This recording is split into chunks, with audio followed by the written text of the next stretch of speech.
Close your eyes and feel the cold. You are standing on a wooden platform. The wood is wet. It moves beneath your feet. Around you, the ocean stretches in every direction. Gray, enormous, never-ending. The wind bites your face. It smells of salt and something older, something wild. In front of you is nothing. No land, no lighthouse, no map, only water, stars, and the sound of oars cutting through the dark. This is the year 793 AD, and the men around you are not afraid. My friends, welcome. Today, we are going to talk about the Vikings, but before we do, I need to ask you something. When you hear the word Viking, what do you see? A man in a helmet with two horns, a screaming warrior with an axe, a dangerous raider burning villages. What if I told you that picture is almost completely wrong? The Vikings were warriors, yes, but they were also farmers, poets, engineers, explorers, and artists. They were some of the most remarkable people who ever lived, and by the time this story is over, I think you will agree with me. But first, let us begin at the beginning. To understand the Viking, you must first understand the land that made him. Scandinavia, that is the name we use today for Norway, Sweden, and Denmark, is a beautiful place. But it is not an easy place. The winters are long and dark. The mountains are tall and sharp. The farmland is scarce. That means there is very little of it. A farmer in Norway in the year 700 AD could not simply grow more food. There was not enough flat, warm ground. So the people had a choice: stay and starve, or go out and find something better. The sea was their answer. The sea was their road. The Vikings became sailors the way fish become swimmers, because they had no other choice. Generation after generation, they learned the ocean. They learned its moods, its colors, its patterns. They read the stars like a book. They watched the birds to know where land was near. They tasted the water to understand the currents moving beneath. Resilient. That word means strong enough to survive difficult things, strong enough to keep going when everything is hard. The Vikings were resilient. They were built by hardship, shaped by cold, sharpened by the sea. And that resilience, that deep, unbreakable strength, would carry them to the edges of the known world. His name was Leif Erikson, and he was about to do something the world called impossible. Around the year 1000 AD, Leif was the son of a famous and difficult man, Eric the Red, a Viking who had already discovered Greenland. Leif grew up hearing stories of distant places. He grew up believing the horizon was not a wall, but a door. One day, Leif heard a rumor, a vague story, an unclear whisper, that a man named Bjarni Herjolfsson had been blown off course years earlier. Bjarni had seen land no Viking had ever mapped. Strange land, Greenland, land with no snow. Leif bought Bjarni's old ship. He looked at his crew, and he sailed west. Think about what that means. No guarantee of return, no radio, no emergency rescue, no second chance if the ship broke apart in a storm.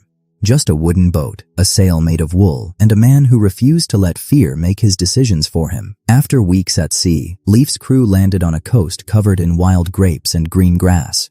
Leif called it Vinland, Wineland. Historians believe it was somewhere on the northeastern coast of North America. Around the year 1000 AD, a Viking man walked onto American soil, 500 years before Christopher Columbus was even born. Leif Erikson did not conquer that land. He did not destroy it.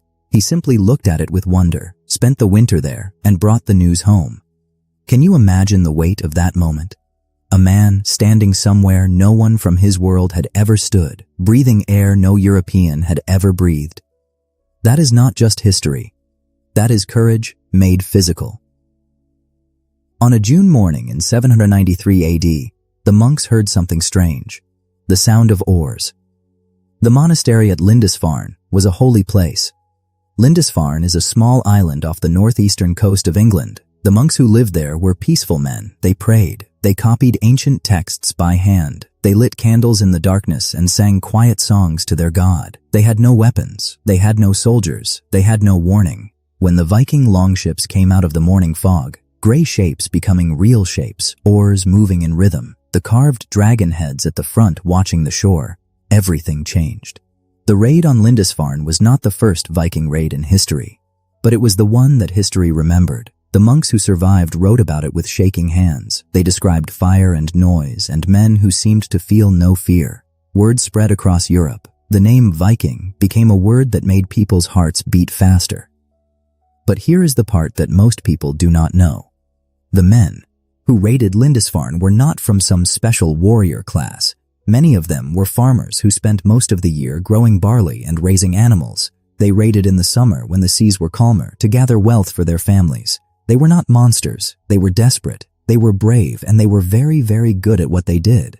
The catastrophe, that word means a terrible disaster, something that destroys and changes everything. The catastrophe of Lindisfarne was real for the monks who suffered it. But it was also a turning point. It pushed the Vikings onto the world stage, and they would never leave it.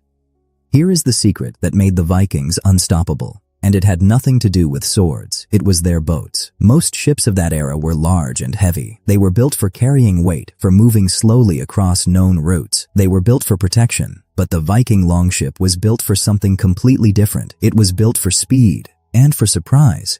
The longship had what engineers call a flexible keel. A keel is the spine of a boat, the long beam that runs along the bottom. Most keels were rigid. They could crack in rough waves, but the Viking keel could bend. It was like bone versus wood. It moved with the ocean instead of fighting it. This made the longship nearly impossible to sink in a storm. But that was only the first secret. The second secret was the shape. Viking longships were long and narrow, sometimes 30 meters from front to back, but barely 5 meters wide. This gave them an incredibly shallow bottom. They needed very little water beneath them to float. Most large ships of that time needed deep water, deep harbors, deep ports. The Viking longship could sail up a river. It could land directly on a beach. Its crew could jump off and walk to shore in knee-deep water. Think about what that means for a military force. The Vikings could appear anywhere, not just at major ports, not just where defenses existed. They could arrive at a quiet beach, at a bend in a river, at the back door of a city that thought it was safe. According to historians and maritime engineers, maritime means related to the sea, the Viking longship was one of the most sophisticated vessels ever built for its time. It was not brute force. It was genius, beautiful, elegant, terrifying genius. The longship was not just a tool, it was a philosophy. It said, "We do not wait for opportunities. We go and find them." But here is what history forgot to tell you about the Vikings. They were not all men, and they were not all warriors. Viking women had legal rights that most women in Europe would not receive for another 1,000 years. A Viking woman could own land. She could run a farm, a business, a trade. If her marriage was unhappy, she could divorce. She simply had to declare it in front of witnesses. Her property remained her own. Some Viking women became fighters. They are called shield maidens, and for a long time, historians argued about whether they were real or legend. Then, in 2017, scientists confirmed through DNA analysis, a study of the actual genes inside old bones, that a famous Viking grave in Sweden, long assumed to hold a male warrior buried with weapons and horses, actually held a woman. She was buried as a warrior because she was a warrior. The Viking poets were called skalds. The word skald means a person who makes poems, an artist of words. Skalds were not entertainers. They were historians. They were journalists. They preserved the memory of great deeds in elaborate poems that people memorized and repeated for generations. To have a skald write about you was one of the greatest honors a Viking could receive. And the runes. The Viking writing system, called runes, was not simply an alphabet. Each symbol carried meaning beyond its sound. Vikings carved runes into weapons, into doorways, into stones beside the graves of the dead. They believed that runes held power, that certain combinations could protect a warrior, heal a sickness, or call luck toward a person like a magnet. This was a civilization. Civilization means a complex society with its own laws, arts, beliefs, and ways of living. This was a civilization of extraordinary depth and richness. They were not barbarians. They were builders. They were thinkers. They were believers in the power of words, of craft, of the human spirit. The longships are gone now, rotted into the sea floor, but something remains. We carry it with us. The descendants of Vikings, the children of their children's children, live today in Iceland, Norway, Sweden, Denmark. The Faroe Islands. They live in parts of Scotland, Ireland, Russia, and North America. DNA studies have found Viking ancestry in populations across the world. Those men and women who sailed into the unknown scattered something behind them everywhere they went, not just their genes, but their spirit. Think about a young woman in Oslo today, walking to her university in the early morning.